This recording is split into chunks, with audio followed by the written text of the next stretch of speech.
When the invited refuse to attend, the State of the Union nobody wants to witness. There are rituals in American political life that persist because they serve purposes beyond their immediate function. Ceremonies that matter not just for what happens during them, but for what they symbolize about the continuity and legitimacy of democratic governance. The State of the Union address is perhaps the most significant of these rituals, the annual moment when the President stands before Congress and the nation to report on the country's condition and to lay out an agenda for the coming year. It is theater, certainly, heavy with symbolism and staging. But it is also a constitutional obligation, a moment when all three branches of government gather in one chamber, when the separation of powers pauses briefly for a collective reckoning with where we are and where we might be going. What happens, then, when this ritual begins to fracture, when members of Congress announce they will not attend, when the symbolism of unity gives way to the reality of division so profound that even ceremonial gatherings become unbearable? We are about to find out as reports emerge that a significant number of Democratic members of Congress are planning to boycott President Trump's upcoming State of the Union address, and that the president is, according to sources close to him, absolutely furious about this planned mass absence. The boycott is not yet formalized in the sense of an official organized effort with public declarations and coordinated messaging. What exists right now is something more organic, but potentially more damaging.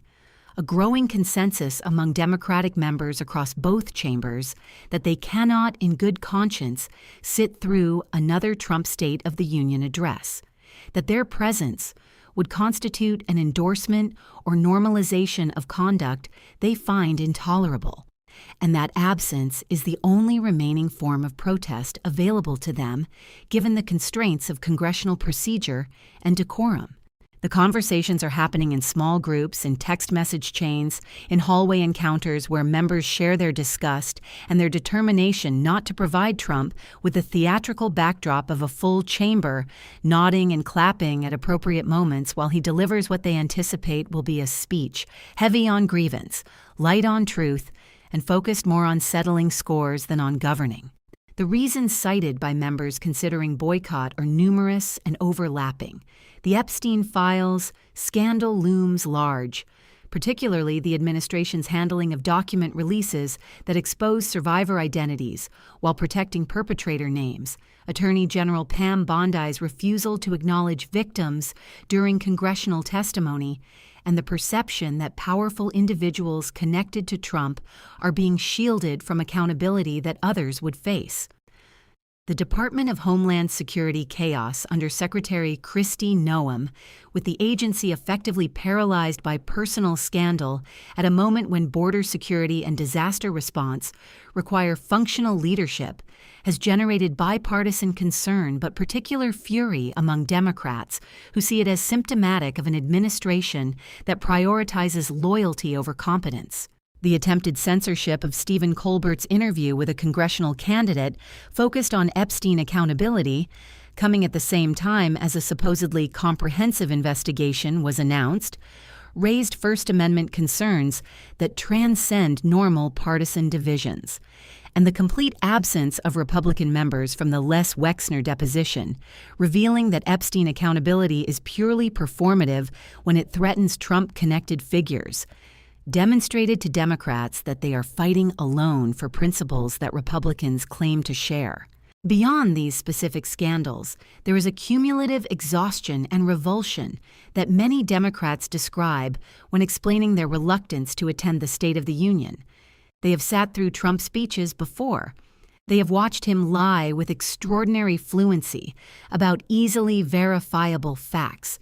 They have seen him attack critics by name, undermine institutions, claim credit for achievements that are not his, while denying responsibility for failures that are, and generally treat the presidency as a platform for personal grievance rather than national leadership.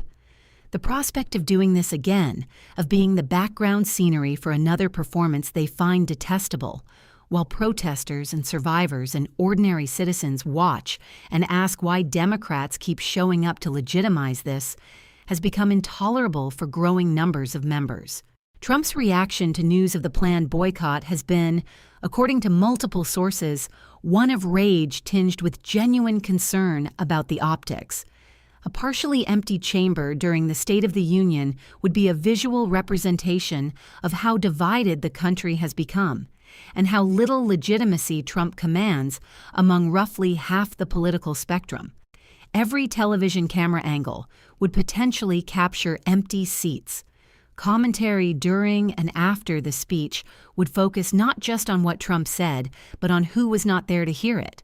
International observers would note the absence of opposition party members as a signal of democratic crisis, and Trump's obsession with crowd size and with the appearance of popularity would make a thinly attended State of the Union particularly humiliating. The president has reportedly been calling members of Congress directly, both Republicans and some Democrats, to gauge support and to pressure holdouts. He has been asking Republican leaders to ensure full attendance from their caucus to offset any Democratic absences. He has been considering whether to uninvite certain Democratic members preemptively to avoid the embarrassment of them declining to attend. And he has been workshopping responses for the speech itself, considering whether to acknowledge the boycott and attack those who participate in it, or to ignore it, and hope that by not mentioning it, he can minimize the story. The historical precedent for congressional boycotts of State of the Union addresses is limited but instructive. Individual members have skipped speeches before based on protest or principle, but organized mass boycotts are rare, generally reserved for circumstances where the president's legitimacy is questioned fundamentally rather than merely his policies or conduct. The closest parallel is perhaps Democratic boycotts of Trump's first State of the Union, when some members stayed away to protest his immigration policies and his treatment of various vulnerable populations.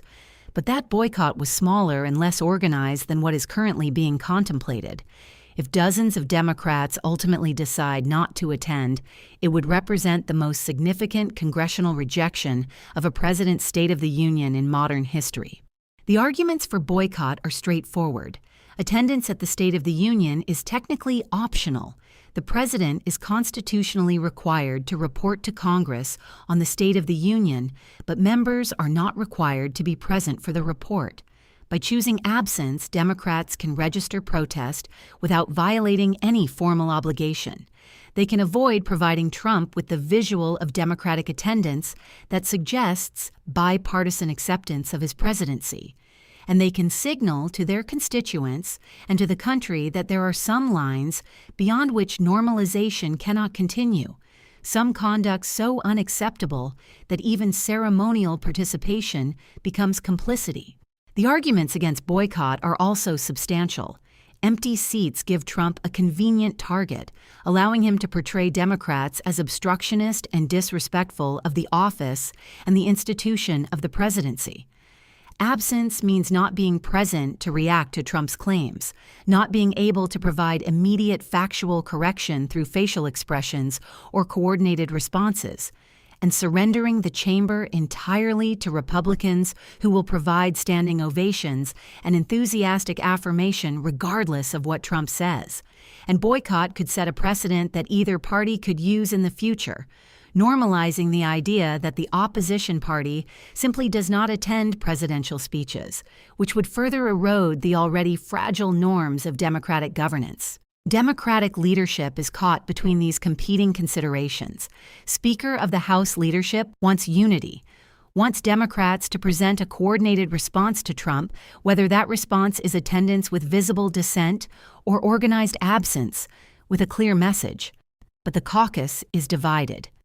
Some members, particularly those from swing districts or from areas where their presence at the State of the Union is seen as representing their constituents, regardless of who the president is, are reluctant to boycott.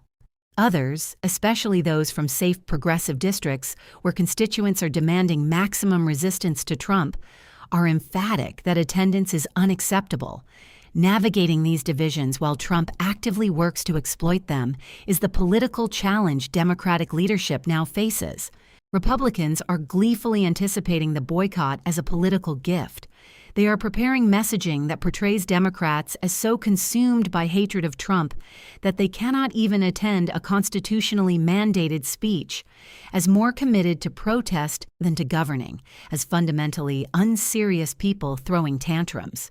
They are planning to fill any empty Democratic seats with guests of their own, ensuring that visual shots of the chamber show packed crowds regardless of how many Democrats are missing. And they are coordinating their own attendance and response to maximize the impression of Republican unity and enthusiastic support for Trump in contrast to Democratic division and absence. The media calculation is complex. A significant boycott would be a major story, generating extensive coverage and analysis. But that coverage could cut both ways. It could amplify Democratic concerns about Trump's conduct and legitimacy, giving platform to members who explain why they cannot in good conscience attend. Or it could reinforce Republican narratives about Democratic obstruction and disrespect, providing Trump with sympathetic framing that he typically does not receive from mainstream media. How the story is covered will depend partly on how Democrats frame their boycott, whether they can articulate a clear, principled reason that resonates beyond their base, and whether events between now and the speech provide additional justification for the action. The State of the Union has evolved over time from a written report delivered to Congress to a televised spectacle rivaling major entertainment events in viewership. The modern speech is as much about the president communicating directly with the public as about reporting to Congress. Members of Congress are props in this production, providing reaction shots and applause that reinforce or undermine the president's message. For Democrats, the question is whether their role as props in a Trump production is something they can continue to perform when everything Trump does seems calculated to undermine the values they claim to represent. The boycott planning is occurring against the backdrop of multiple Trump scandals that show no signs of resolving. The Epstein investigation that was announced with such fanfare appears to be proceeding slowly, if at all, with no new charges and no indication that the comprehensive accountability promised is actually being pursued. The DHS remains paralyzed, with Kristi Noem reportedly isolated, her authority undermined, but remaining in position because firing her would create its own crisis. The censorship of the Colbert interview was exposed, but resulted in no consequences for those who authorized it. And the empty Republican chairs at the Wexner deposition were noticed by survivors and advocates, but not by the broader public that might pressure Republicans to actually pursue accountability, rather than merely performing it. For Trump, the planned boycott represents a threat to something he values more than policy achievement or governing competence, the appearance of popularity and legitimacy. He needs the State of the Union to look successful, to generate positive coverage, to show him as presidential and in command. A partially empty chamber with visible Democratic absence undermines all of this. It becomes a story about protest and division rather than about his agenda and achievements. It provides critics with visual evidence that his presidency is not accepted or respected by a significant portion of the political establishment. And it potentially suppresses viewership, as people decide that if members of Congress are not even attending, the speech must not be worth watching.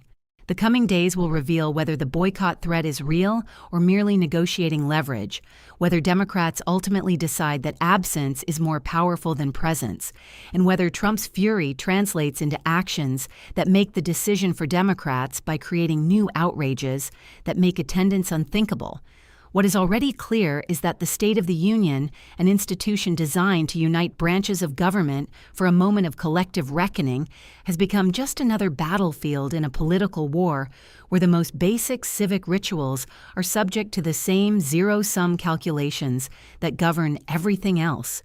And in the empty chairs that may define this year's address, we will see reflected the emptiness of the unity this ceremony was supposed to represent.